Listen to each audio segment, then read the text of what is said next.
이름으로 기도드리옵나이다. 아멘. 할렐루야. 반갑습니다. 반갑습니다. 예, 우리 수요일 밤 예배 좀 많이 나왔으면 좋겠습니다. 중간에 허리, 일주일에 허리인데 이 허리에 딱 절반 되는 이 시간 또 수요일 밤 예배 예배드리고 재충전하고 그랬으면 좋겠고, 요즘에는 또 이게 인터넷이 이제 온라인 또 이 예배가 또 방송이 되기도 하고 계속해서 다음에 들을 수 있고 반복해서 들을 수 있어서 너무나 좋은 것 같습니다. 그래서 또 들으시고 또 들으시고 반복해서 그렇게 하나님 말씀을 듣고, 그래서 영적 무장을 하여서 마지막 시대에 흔들리지 않는 그런 굳건한 신앙 되기를 주님 이름 축복합니다. 예, 바람은 온 사방에서 이런 바람 저런 바람 안팎으로 불어오지만은 우리가 흔들리지 않기 위해서는 가장 중요한 것, 하나님의 말씀 위에 견고히 서 있으면 흔들리지 않습니다.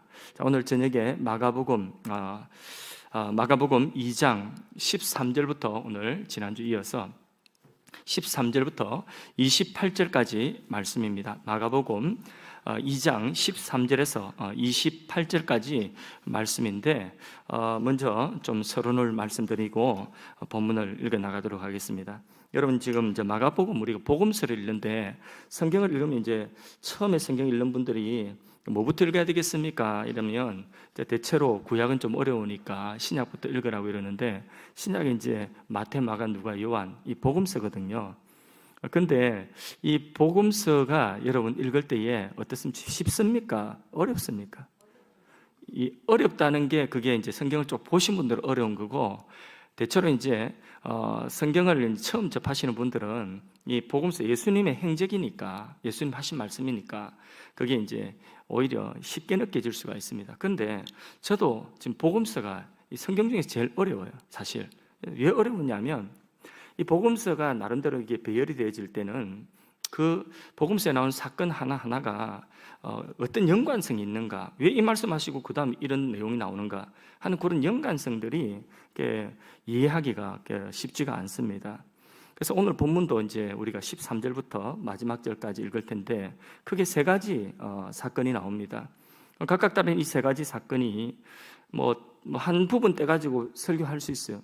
한 부분 떼가지고 그 부분의 내용만 적용해서 우리가 설교를 할 수 있는데, 그런데 이 세 개의 별개의 주제로 우리가 보는 것이 아니라, 마가복음을 읽었던 분들은 쭉 읽었기 때문에 이 뒤에 나오는 이 세 개의 사건, 오늘 읽을 이 세 개의 사건을 이 성령님께서 마가에게 기록하게 하실 때에 이 사건들을 왜 요 사건과 요 사건과 요 사건이 이렇게 이어서 그렇게 한목에 읽게 하셨는가, 그 순서, 그 배열에 대해서 기록하신 이 성령님의 그 일관된 그런 관점이 있는 것입니다. 그래서 우리 복음서를 읽을 때에 중요한 것은 이 관점을 가지고 복음서를 읽을 때에 이 사건과 이 사건이 어떤 연관이 있는가 하는 것을 우리가 끼워서 그 관점에 그 실로 하나로 끼워서 이렇게 이제 뜻을 정확하게 이해할 수가 있는 것입니다. 저는 이 마가복음을 하나님 나라의 관점에서 그렇게 1장부터 그래 이제 강의를 했습니다. 그래서 오늘 말씀의 제목은 하나님 나라의 저항이다, 이런 제목인데, 자, 마틴 로이드 존스 목사님이 이런 말을 했습니다. 마틴 로이드 존스 목사님의 글을 제가 한번 읽어드릴게요. 하나님의 나라는 이 세상 역사를 이해하는 열쇠이다. 하나님의 나라는 태초부터 하나님은 이 세상에 하나님 나라를 세우시는 작업을 하셨다. 그 나라는 하나님의 소유이고 하나님은 사람들을 불러내어서 그 나라로 불러들이고 계신다. 세상에서 일어나는 모든 사건들은 하나님 나라와 관련이 있으며 다른 사건들도 이 하나님 나라와 관련될 때 중요성을 가진다. 그럼 우리가 오늘 일상에 했던 그 일들과 오늘 우리가 모든 하고 있는 일들, 이 예배조차도 하나님 나라와 관련이 있을 때에 이것이 의미를 가지고 중요하다는 것입니다. 그러므로 오늘날의 문제들도 그 관점에 의해서 이해되어야 한다. 그래서 오늘 본문에 세 가지 사건이 이제 우리가 읽어볼 텐데, 크게 하나는 뭐냐면 마태 레위를 예수님의 제자로 부르시는 내용 사건 하나, 그 다음에 금식의 문제를 가지고 논쟁하는 하나, 또 안식일 논쟁하는 그 논쟁 하나, 이렇게 이제 세 가지 주제가 나오는데, 예수님께서 가지고 오신 하나님의 나라는 이 새 것이라는 거예요. 새 것. 이 새 질서라는데 하나님 나라의 이 새 질서를 예수님이 오셔서 주시려고 하니까 이 옛 것, 옛 질서가 그 방해를 하고 저항을 하는 것입니다. 그런 관점에서 하나님 나라를 예수님이 주시려고 하니까 그 하나님 나라는 새 것이거든요. 새로운 질서거든요. 그런데 구 질서, 옛 것이 그 하나님 나라를 저항하고 밀어낸다는 거예요. 받아들이기가 쉽지 않다는 거죠. 그 저항이 오늘 본문에 각각 제자 부르고 뭐 금식, 안식일 논쟁하는 각각 다른 주제인 것 같은데 다 이 하나님 나라의 관점에서 이 하나님 나라가 오니까 이것을 밀어내려고 하는 이런 저항이 있더라. 그래서 새 사건 전체가 이런 내용인 것입니다. 주제는 각각 다르지만은 그게 하나 뚫고 나가는 하나의 관점은 바로 이런 관점이라고 하는 것입니다. 그래서 당시에 유대교는 이스라엘을 지탱해 오던 정신적인 그런 힘이 바로 유대교였습니다. 예수님 당시에. 그들을 이 로마의 식민지, 오랜 식민지 아래에서 그래도 민족의 정체성을 가지고 그들이 지탱하고 있는 그 마지막 지탱하던 힘이 뭐냐? 유대교라고 하는 것입니다. 그런데 이 유대인들의 입장에서 보면 이 유대교의 율례와 이 유대교의 어떤 전통을 깨뜨린다. 이건 상상할 수 없는 일인 것입니다. 예수님이 오셔서 하나님 나라를 주시려고 하니까 뭐가 걸리느냐? 이 옛날에 이 옛 전통, 이 옛 습관, 이것이 딱 버티고 이것이 저항을 하고 있는 것입니다. 그러니까 예수님이 오셔서 이걸 건드리니까 그 저항이 얼마나 심했는지 이해가 되시죠, 그죠? 예, 오늘은 이런 하나의 관점, 하나님 나라의 저항의 관점에서 이 오늘 읽을 세 가지 사건을 한꺼번에 보기를 원합니다. 첫째, 이 레위 마태를 제자로 부르시는 그 내용입니다. 자, 13절에서 17절까지 내용인데 이거는 하나님 나라의 백성, 하나님 나라의 이 백성, 하나님 나라의 제자, 다시 말해서 하나님 나라 백성 구성원을 이제 선택하는데 여기에서부터 저항이 있는 거예요. 자, 13절에서 17절까지 좀 읽어주십시오. 예수께서 다시 바닷가에 나가심에 큰 무리가 나왔거늘 예수께서 그들을 가르치시니라. 또 지나가시다가 알페오의 아들 레위가 세관에 앉아있는 것을 보시고 그에게 이르시되 나를 따르라 하시니 일어나 따르니라. 그의 집에 앉아 잡수실 때에 많은 세리와 죄인들이 예수와 그의 제자들과 함께 앉았으니 이는 그러한 사람들이 많이 있어서 예수를 따름이로라. 바리새인의 서기관들이 예수께서 죄인 및 세리들과 함께 잡수시는 것을 보고 그의 제자들에게 이르되 어찌하여 세리 및 죄인들과 함께 먹는가? 예수께서 들으시고 그들에게 이르시되 건강한 자에게는 의사가 쓸데없고 병든 자에게라야 쓸데있느니라. 나는 의인을 부르러 온 것이 아니요 죄인을 부르러 왔노라 하시니라. 자, 여기 예수님이 하나님 나라의 구성원으로 지금 누구를 부르고 계시죠? 레위 마태를 부르시는 내용이죠. 예. 예수님이 오셔서 하나님 나라를 주시는데 그 하나님 나라 안으로 누구를 불러들이고 있냐면 당대의 병든 자들, 병자를 고치는 거 우리 지난 시간에 했잖아요, 그렇죠? 당대의 병자들은 세상에서 별로 쓸모없는 사람들입니다. 병든 것도 서러운데 죄인 취급받습니다. 그게 그 당시에 이 세계관이 유대인들의 가지고 있던 그런 그 세계관이었어요. 근데 거기다가 불치병이다, 뭐 예를 들어서 전염병이다, 뭐 나병 같은 이런 전염병이다, 이러면 그거는 저주받은 병이에요. 사회 공동체에 끼지도 못해요. 성전에도 못 들어옵니다. 나쁜 사람은 성전에 들어오면 안 돼요. 예. 그렇게 저주받은 것이 바로 이 마치 죄인 취급당하는 그게 바로 뭐냐? 그 당시에 병자들입니다. 예수님은 이런 사람들에게 찾아가셔서 이 사람들을 치유하시고 이 사람들의 죄를 사하시고 그리고 그들을 하나님 나라의 백성으로 편입시키고 불러들이시는 것입니다. 오늘 본문에 보니까 그것도 참 이게 이해가 안 되는데 누구를 부르느냐? 세리를 부르는 것입니다. 레위라고 하는 이 세리를 지금 부르는, 당대의 세리는 유대인들에게 있어서 죄인의 대명사예요. 그런데 예수님께서 이 죄인의 대명사 세리를 부르시고 계십니다. 어디로요? 하나님 나라로 부르신다는 거예요. 당시에 바리새파들은 또 서기관들 이런 사람들 가운데서 이 랍비들은 이 세리를 제자로 받아들이지 않습니다. 그런 예가 없어요. 이게 유대교입니다. 근데 예수님은 지금 세리와 함께 묵고 그 세리 죄인과 함께 어울려 그 사람들의 친구가 되고 그 세리를 갖다가 하나님 나라의 제자로 부르는 것입니다. 이해가 안 되는 거예요. 그러니까 여기에 뭐가 있습니까? 뭐가 있어? 저항이 있는 거죠. 저항. 도저히 못 받아들이겠다는 저항이 있는 것입니다. 그래서 어찌하여 세리와 죄인들과 함께 먹는가 제가. 이때 예수님 뭐라고 대답하시는가? 17절 말씀 다시 한번 읽어주세요. 17절 말씀. 예수께서 들으시고 그들에게 이르시되 건강한 자에게는 의사가 쓸데없고 병든 자에게라야 쓸데있느니라. 나는 의인을 부르러 온 것이 아니요 죄인을 부르러 왔노라 하시니라. 자, 예수님께서 가지고 오신 이 하나님 나라의 구성원이 지금 누가 되고 있습니까? 누구를 부르고 있습니까? 죄인과 병든 사람. 이게 뭡니까? 자기 은혜는 하나도 없어요. 자기 자랑할 것 하나도 없어요. 잘난 것 하나도 없어요. 이런 가련한 사람들을 치유하시고 그들의 죄를 사죄하시고 그들을 새롭게 하셔서 하나님의 나라의 백성으로 하나님 나라의 제자로 부르셔서 하나님의 새 일을 하게 하시는 것입니다. 할렐루야. 나는 대단한 사람입니까? 우리 여기 계신 여러분들 한 분 한 분은 대단한 사람이었습니까? 어떻습니까? 저는 개인적으로 보잘것없는 사람입니다. 우리 성경 말씀 디모데후서 1장 9절 말씀 한번 읽어보도록 하겠습니다. 디모데후서 1장 9절 읽어주세요. 하나님이 우리를 구원하사 거룩하신 소명으로 부르심을. 자, 우리를 구원하셔서 우리를 부르심은 소명, 우리를 부르심은 읽어주세요. 우리의 행위대로 하심이 아니요. 자, 무엇으로 한 것이 아니라 우리 행위에 있지 않다는 거예요. 우리가 죄인인지, 우리가 병들었는지, 우리가 어떤 상태에 있는지, 우리의 행위나 우리 자체에 있지 않다는 거예요. 우리를 부르신 그 부르심의 근거가. 그 다음 읽어주세요. 오직 자기의 뜻과 영원 전부터 그리스도 예수 안에서 우리에게 주신 은혜대로 하심이라. 은혜로 부르셨다는 것입니다. 하나님의 은혜로 나를 부르셨습니다. 하나님 나라 속으로 하나님의 은혜로 나를 부르셨다는 것입니다. 하나님의 영원하신 뜻, 나를 사랑하시는 그 뜻을 따라서 그리스도 안에서 나를 하나님 나라 속으로 부르셨다는 것입니다.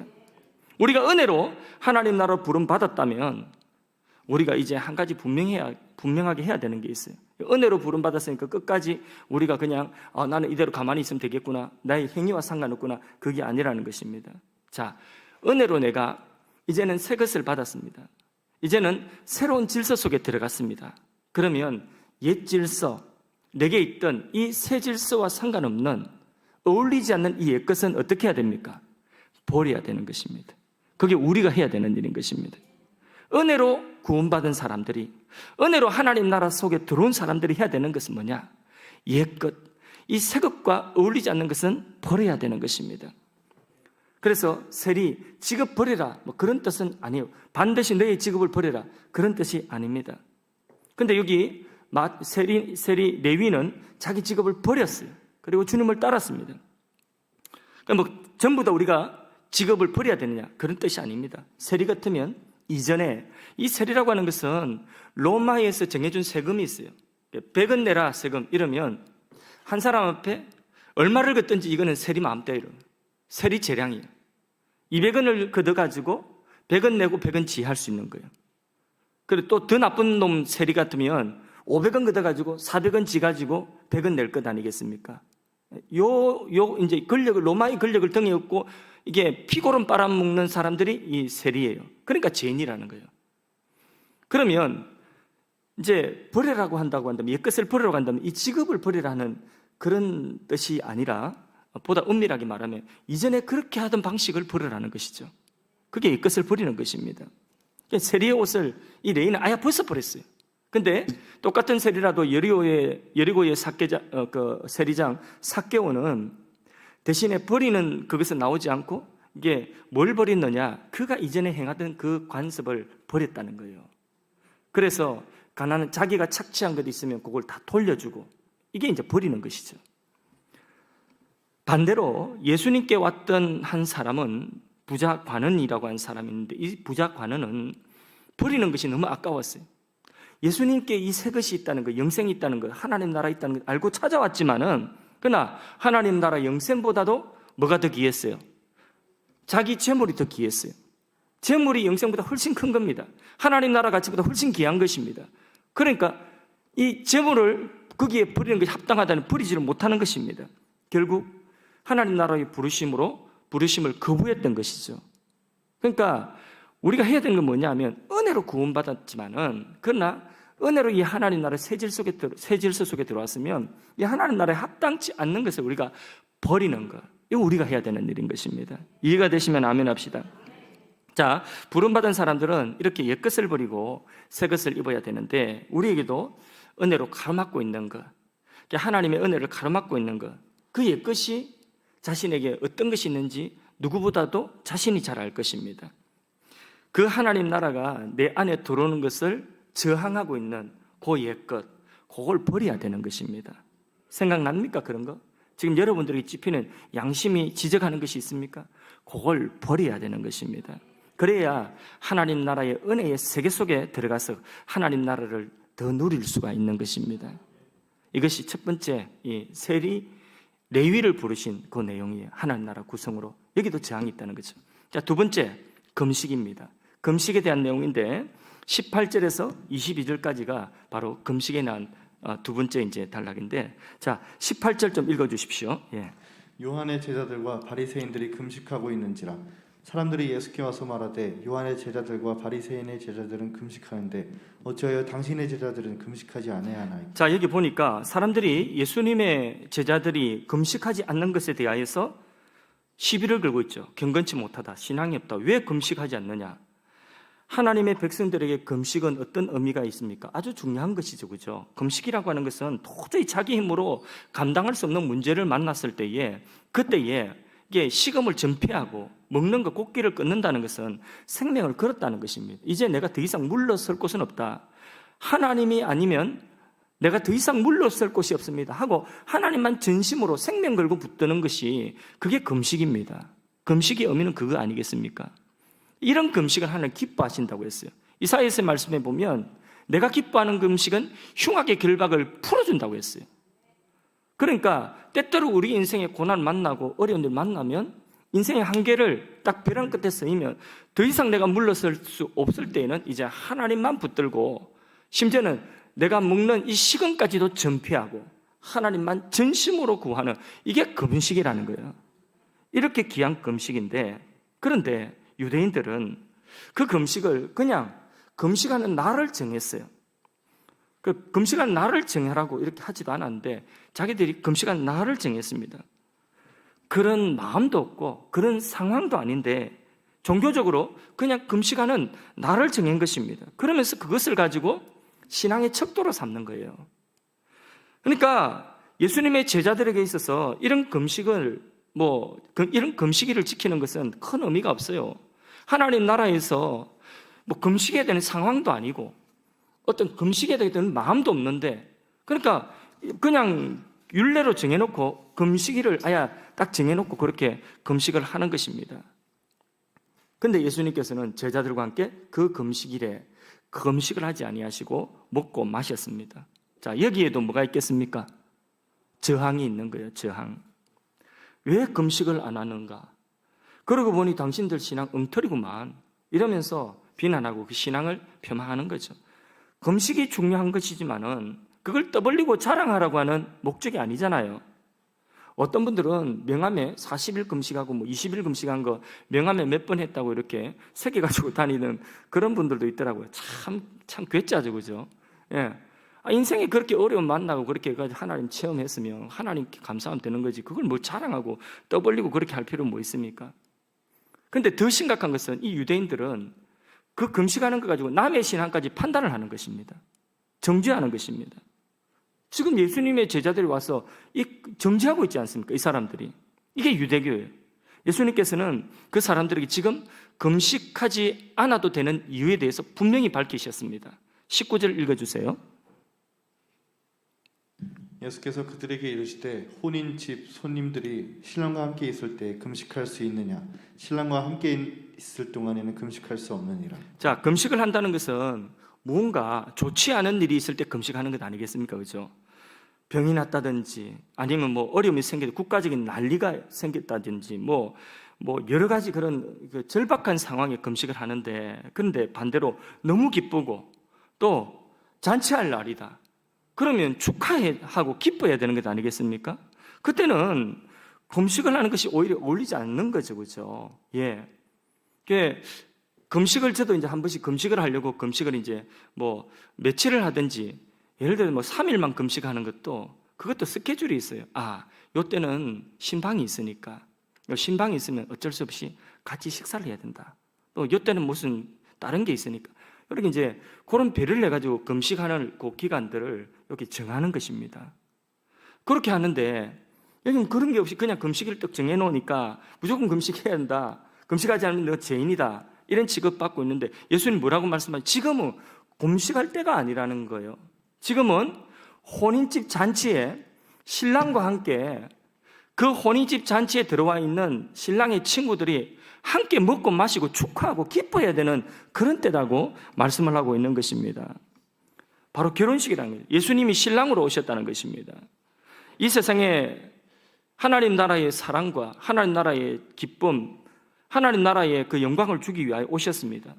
그래서 죄 사함을 받고 치료받고 정사와 근세와 어둠의 그 세상 주관자들로부터 벗어나서 자유를 누리고 하나님 나라 속에 들어와 있는 이 사람들이 함께 기뻐하고 함께 먹고 함께 즐거워하는 것이 마땅치 아니하냐. 예수님 말씀이 지금 이 말씀인 것입니다. 예수님의 신부가 됐다. 얼마나 기쁜 일입니까? 기뻐해야 되는 일이고 기억해야 되는 일인 것입니다. 이 날을 기념하여서 새 출발해야 되는 것입니다. 그런데 이 날에 금식을 하고 있다. 어울리지 않는다. 예수님이 말씀을 하셨습니다. 20절도 읽어주세요. 그러나 신랑을 빼앗길 날이 이르리니 그 날에는 금식할 것이니라. 자, 신랑을 빼앗길 때는 어떤 때를 말하겠습니까? 예수님께서 십자가에 못 박혀 죽으실 때를 말씀하는 거죠. 그때는 잠시 약속하신 성령이 오시기까지 그때는 금식해야 되는 기간이다. 이렇게 예수님이 미리 말씀해 주시는 거죠. 그 다음에 이제 21절에는 같은 내용인데 다른 비유를 말씀하고 있습니다. 새 천을 헌 배 옷에다가 깁는 그 비유입니다. 자, 21절 비유도 한번 읽어주십시오. 생배 조각을 낡은 옷에 붙이는 자가 없나니 만일 그렇게 하면 기운 새 것이 낡은 그것을 당기어 헤어짐이 더하게 되느니라. 자, 요즘에는 옷을 기워서 입는 경우가 심히 드물죠, 그죠? 근데 뭐 저희들 어릴 때만 해도 옷을 기워서 그렇게 입는 경우들도 흔히 있었습니다. 특히 뭐 요런 데는 주로 요런 데 많이 기워 입었습니다. 그리고 무릎팍 이런 데. 우리 아들내미 살이 쪘을 때에 살이 이렇게 많이 쪘을 때 보니까 이 허벅지에 이렇게 또 마찰돼가 이 허벅지가 빨리 닳더라고요. 저는 그건 처음 봤어요. 이해할 수 없는 그런 현상이 우리 아들한테 나타나던데, 근데 우리 사모님도 이해를 하더라고요. 근데 저는 이해를 할 수 없는 그런 현상이 이런 데는 이게 이해가 돼요, 그죠? 근데 예전에는 이걸 많이 끼워 입었어요. 양말도 예전에는 뒤꿈치 그렇게 헝겊대 가지고 그렇게 많이 끼워서 입었습니다. 왜 그렇게 계속 웃습니까? 설교해야 되는데. 이게 끼워 입었어요. 옛날에 예수님 당시에는 옷이 귀하고 옷감이 귀할 때니까 얼마나 이게 더욱 실감이 나는 이런 비유인 것입니다. 새로운 천조각, 생배조각, 이것은 무엇을 비유하는 것일까요? 하나님 나라의 복음을 이야기하는 것입니다. 예수님이 가져오신 하나님 나라, 그걸 이제 새로운 천조각이 비유한 것입니다. 그런데 지금까지 입고 있던 낡은 옷, 그 낡은 옷은 뭘 이야기하는 거죠? 유대교의 옛 관습, 유대교의 사람들이 만들어 놓은 옛 관습, 여기에 금식 규례도 포함되는 거죠. 예. 옷은 몸을 보호하기 위한 목적도 있지만 신분을 나타내기도 하죠, 그죠? 만일에 예를 들어서 중학생이 고등학생이 되었는데 그러면 그 고등학교 옷을 교복을 입어야 되는 것입니다. 근데 중학교 시절이 너무나 좋아서 너무 재밌어서 나는 상의는 중학교 옷을 입고 하의는 고등학교 교복을 입는다. 이게 이제 해당이 안 되는 거죠. 예. 고등학교 안에 들어오면 그게 교칙에 어긋나는 것입니다. 해당이 안 되는 거예요. 새로운 질서에 맞춰야 되는 거예요. 예, 그 지금 배 조각도 그 비유인 것입니다. 그래서 여기에 낡은 옷에다가 생 것을 이게 해봤자 그는 소용이 없다는 것입니다. 똑같이 요 낡은 것은 무엇을 비유하는 거죠? 예, 바로 금식 규례를 이야기하는 것입니다.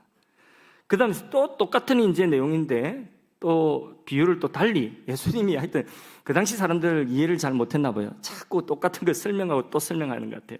22절, 이거는 새 포도주 새 부대의 비유인데 또 읽어주세요. 22절. 새 포도주를 낡은 가죽 부대에 넣는 자가 없나니 만약 그렇게 하면 새 포도주가 부대를 터뜨려 포도주와 부대를 버리게 되리라. 오직 새 포도주는 새 부대에 넣느니라 하시니라. 그 예전에는 요 당시에는 이렇게 포도주를 어디에 담느냐 하면 이 가죽 부대에 담습니다. 오늘처럼 이런 병이 있는 것이 아니거든요. 유리병이. 그러니까 가죽 부대에다가 이 짐승의 가죽 부대에다가 이 포도주를 새로 쫙 짜가지고 이제 포도농사 지어서 이 부대마다 이 포도주를 이제 담기 시작합니다. 그렇게 이제 담으면 요게 포도주가 있으면 발효되지 않습니까? 이게 발효되면 이 팽창되거든요. 그럼 이 부대가 가죽이 이렇게 부풀려 팽창이 됩니다. 그래서 이제 그걸 보관을 하는데 한 번 팽창된 것은 다시 더 늘어나지 않죠.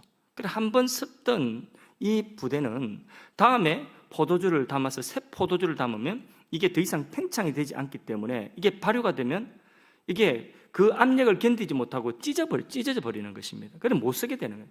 그래 그렇게 하지 않는다는 거예요. 그러니까 흠 부대에는 새 포도주를 담지 않는다. 찢어지기 때문에 감당을 못하기 때문에 그 말씀인 거거든요. 그러니까 이것도 역시 뭘 이야기하는 것이겠습니까? 여기서 낡은 가죽 부대는 뭘 이야기하는 것이겠습니까? 유대교의 낡은 전통 그 가운데 여기에 금식 규례도 포함되어 있는 것입니다. 그럼 새 포도주는 뭘 이야기하는 것이겠습니까? 예수님이 가지고 오신 하나님 나라 복음을 이야기하는 거죠. 구약의 율법과 선지자는 모두 무엇을 지시하는 것이죠? 예수님을 가리키는 거죠. 율법도 예수님을 가리키는 것이고 또 선지자들도 예수님을 가리키고 있는 거죠. 그래서 소망은 오직 메시아, 예수 그리스도밖에 소망이 없는 것입니다. 그 예수님이 오셨어요. 그러면 율법을 가리키던 손가락, 율법이 가리키던 손가락, 선지자가 가리키던 손가락, 실체가 왔어요. 예수님이 오셨어요. 그러면 가리키던 그 모든 것들은 그것이 율법이 되었던, 그것이 규례가 되었던, 그것이 인간의 전통이 되었던, 그 메시아를 가리키던 그 손가락이 이제 메시아가 왔으면 어떻게 해야 돼요? 그 손가락은 치워야 돼요. 그 있으면 가림이 되는 거예요. 치워버려야지.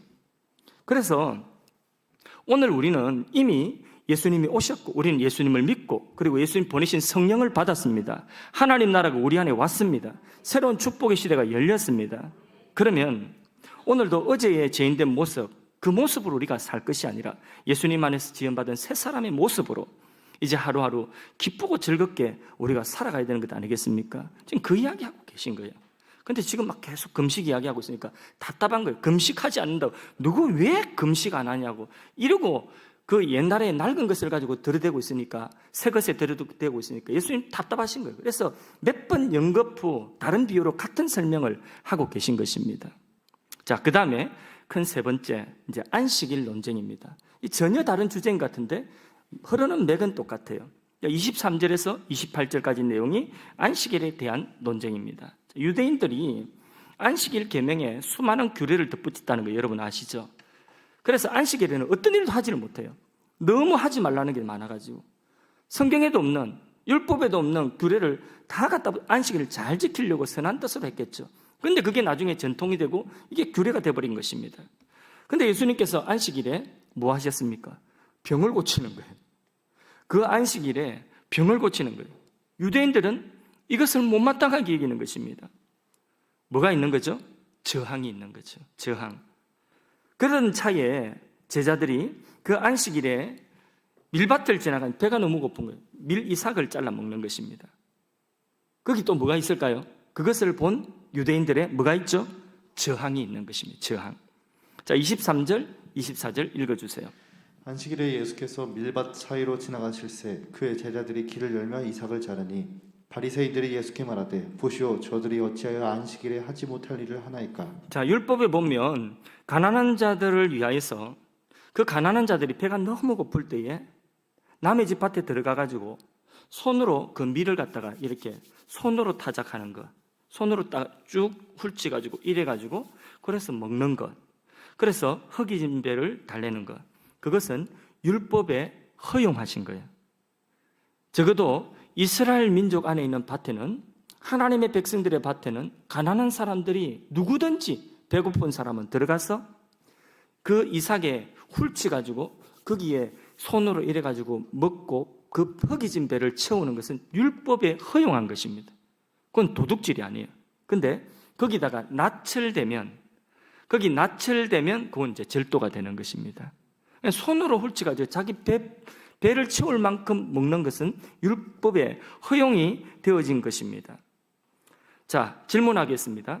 그러면 이 율법의 정신은 살리는 것입니까? 죽이는 것입니까? 살리는 것 분명하죠. 너무나 명확하죠. 생명 살리는 것이 율법의 정신이라는 것이죠. 배고픈 사람은 남의 밭이라도 들어가서 굶지 않을 정도로 배를 채우고 살아라고 하는 것입니다. 죽지 말고, 굶어 죽지 말고 살아라는 것입니다. 그리고 네가 다음에 밭주인이 되거든 네 밭에 들어와서 배고픈 사람들이 그렇게 홀떡 먹어도 말하지 말라고 하는 것입니다. 그게 유대인들의 이 하나님 주신 율법이었습니다. 그 정신은 먹고 살아라고 하는 것이지 죽지 말라고 하는 것입니다.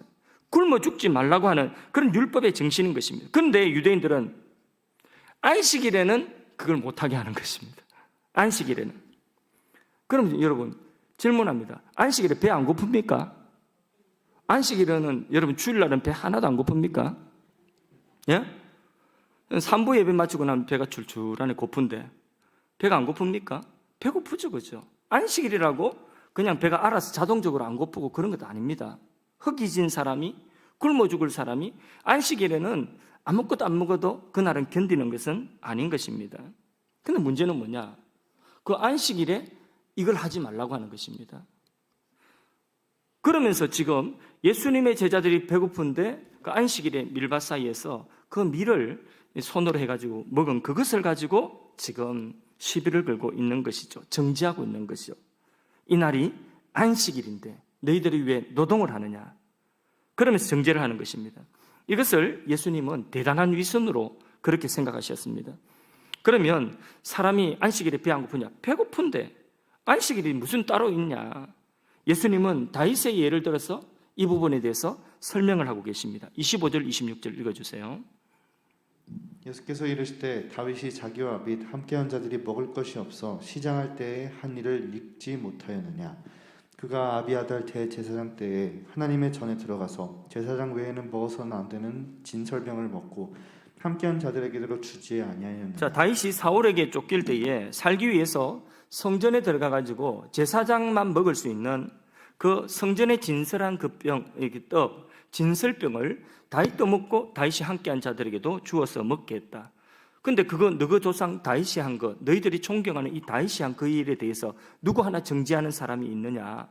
아무도 없지 않느냐? 그 왜 그러냐? 다윗이 살기 위해서 먹은 것이라는 거죠.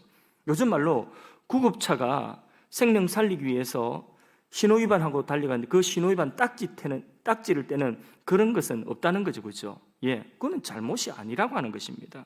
왜? 교통 질서는 사람 살리기 위하여 있는 거지, 그냥 딱지 떼기 위하여 있는 것 아니라고 하는 것입니다.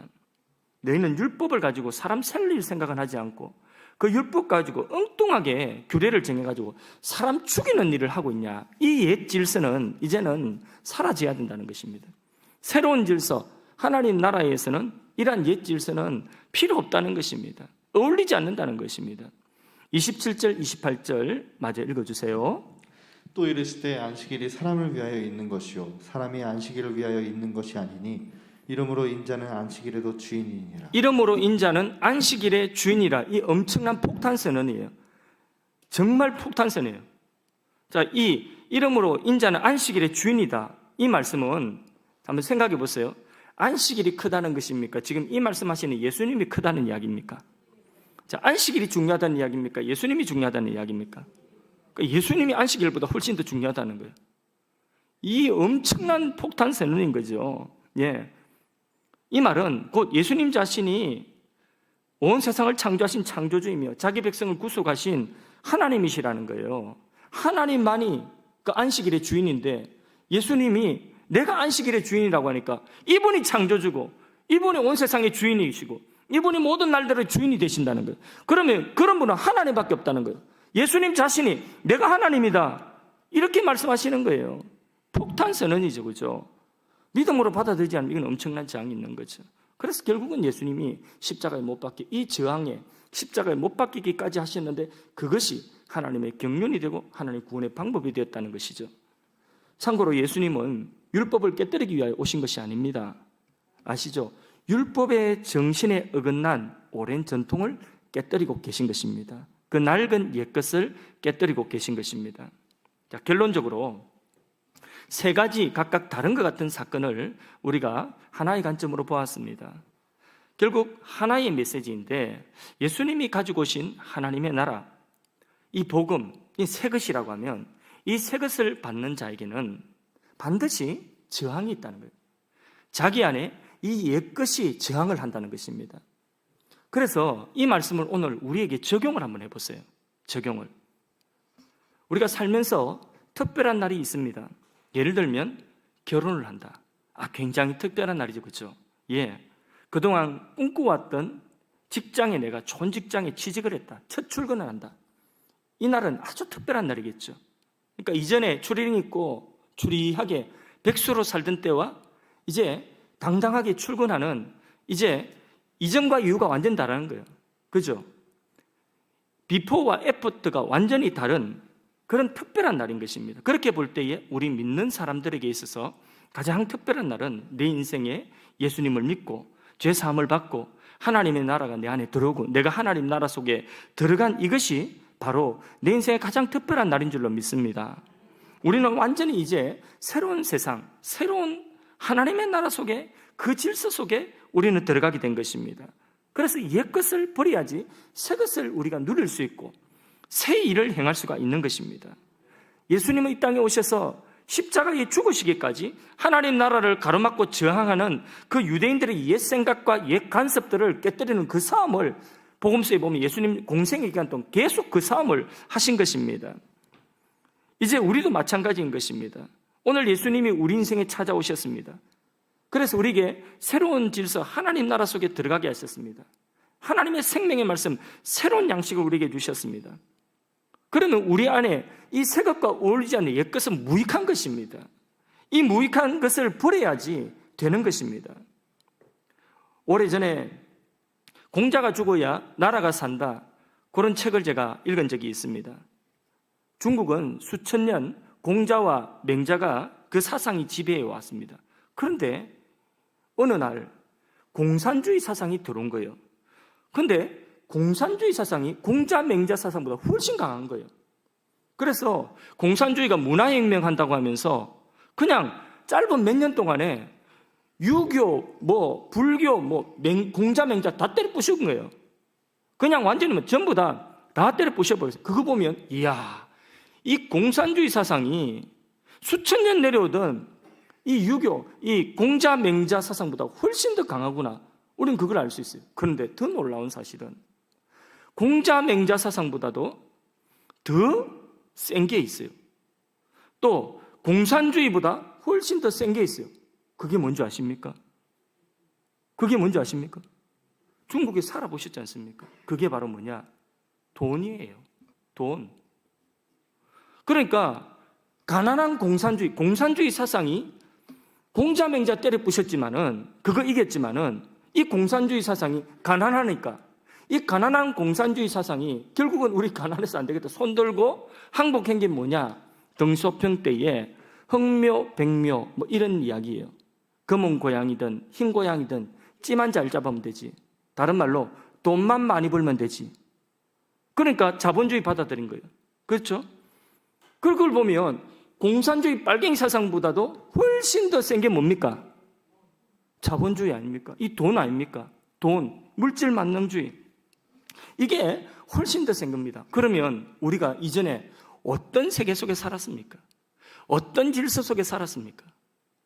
우리가 지금까지 예수 믿기 전에 지금도 우리가 살고 있는 이 세상은 어떤 질서 속에 살고 있습니까? 이 돈이 최고인 세상, 돈이 물질이 최고 힘 있는 세상, 이런 세상의 가치관 속에, 이 세상의 틀 속에, 이 구섭 속에 우리가 지금 살고 있지 않습니까? 그리고 이전에 우리도 그렇게 살아왔지 않습니까? 그러면 우리가 새로운 질서 속에 들어왔으면 뭐가 깨어져야 되겠습니까? 여러분, 제발 돈에 종되지 마십시오. 제발 돈 때문에 목숨 걸지 마십시오. 제발 돈 좀 있다고 교만하지 마십시오. 그 돈 주인, 당신이 주인이 아닌 것입니다. 그 돈의 주인은, 그것은 돈은 있다가도 언제든지 하나님 부르시면 날아가 버리는 것입니다. 여러분들이 돈의 주인인 줄 아십니까? 하나님이 그 물질을 여러분들에게 맡기신 것입니다. 돈 가지고 장난치지 마십시오. 돈 잘못 사용하지 마십시오. 청지기라는 것을 우리는 잊어버려서는 안 되는 것입니다. 청지기 사무 잘못 보고 있다가 그 청지기가 불의한 일을 하니까 그냥 어느 날 네 그만해, 이제 그건 나한테 못 맡기겠어, 그런 날이 온다는 것입니다. 우리가 이 물질, 돈, 이것이 우리가 사실 이 세상 살아가면서 제일 힘이 센 거예요. 그래서 예수님께서 두 주인 섬기지 말라, 하나님과 돈을 감히 예수님 자신이 비교하고 있어요. 그러면서 어떤 주인 섬길래? 그러면 제가 적용을 그냥 이미 해버렸어요. 그냥 우리에게 있어서 하나님 나라 질서 속에 들어왔으면, 그러면 무엇이 깨떨어져야 하는가? 이 돈이면 최고라고 하는, 이 돈의 주인이 내가 주인이라고 하고 돈을 쫓아가던 이 가치관이 깨어져야 된다는 것입니다. 여러분, 질문합니다. 돈이 셉니까? 예수님이 셉니까? 그건 좀 유치한 질문이에요. 그러면 돈이 큽니까? 예수님이 큽니까? 돈이 큽니까? 하나님 나라가 큽니까? 하나님 나라가 훨씬 크고 예수님이 훨씬 세죠. 예, 믿는 사람에게는요, 그러면 공산주의보다 돈보다도 더 세고 더 크고 귀하고 강한 것이 예수님인 것입니다. 하나님의 나라인 것입니다. 돈이 주인이 아니라 너희는 먼저 그의 나라와 그의 의를 구하라고 했습니다. 이렇게 우리가 살아야 됩니다. 그게 하나님 나라의 질서에 합당한 자인 것입니다. 복음은 모든 과거의 습관과 전통을 이 두들겨 부수는 가장 강력한 힘입니다. 예수님만이 그 일을 할 수 있습니다. 하나님 나라 복음만이 그 일을 할 수 있는 것입니다.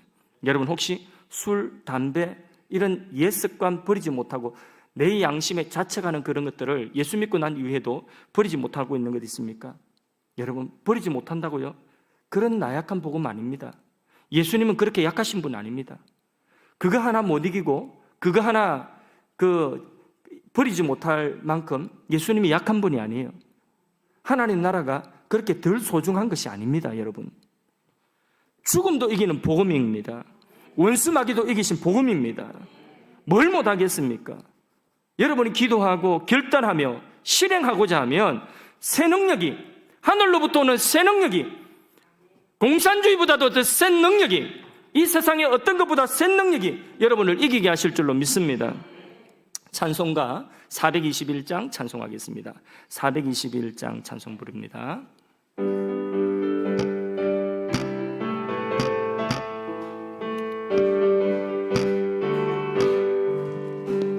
내가 예수 믿고서 죄사함 받아 나의 모든 것 다 변했네. 지금 내가 가는 길 천국 길이요, 주의 피로 내 죄가 씻겼네. 나의 모든 것 변하고 그 피로 구속받았네.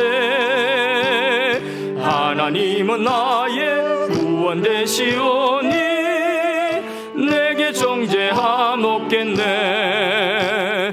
주님 밝은 빛 대사 어둠에 치니 나의 모든 것 다 변했네. 지금 내가 주 앞에 온전케 됨은 주의 공로를 의지함일세. 나의 모든 것 변하고 그 피로 구속받았네. 하나님은 나의 구원 되시오니 내게 정죄함 없겠네. 내게 성령이 임하고 그 크신 사랑 나의 맘에 가득 채우며 모든 공포 내게서 물리치시니 내 맘 항상 주 안에 있겠네. 나의 모든 것 변하고 그 피로 구속받았네. 하나님은 나의 구원 되시오니 내게 정죄함 없겠네. 아멘. 우리 합심해서 말씀 붙들고 한번 기도했으면 좋겠습니다. 우리는 세상적인 성공과 이 세상 가치관을 버려야 합니다. 새로운 가치관으로 하나님의 말씀이 우리의 가치관이 되어서 살아야 합니다. 그러나 우리는 이 세상에 불신자들과 함께 살아갈 수밖에 없습니다. 이 세상 속에 살아갈 수밖에 없습니다.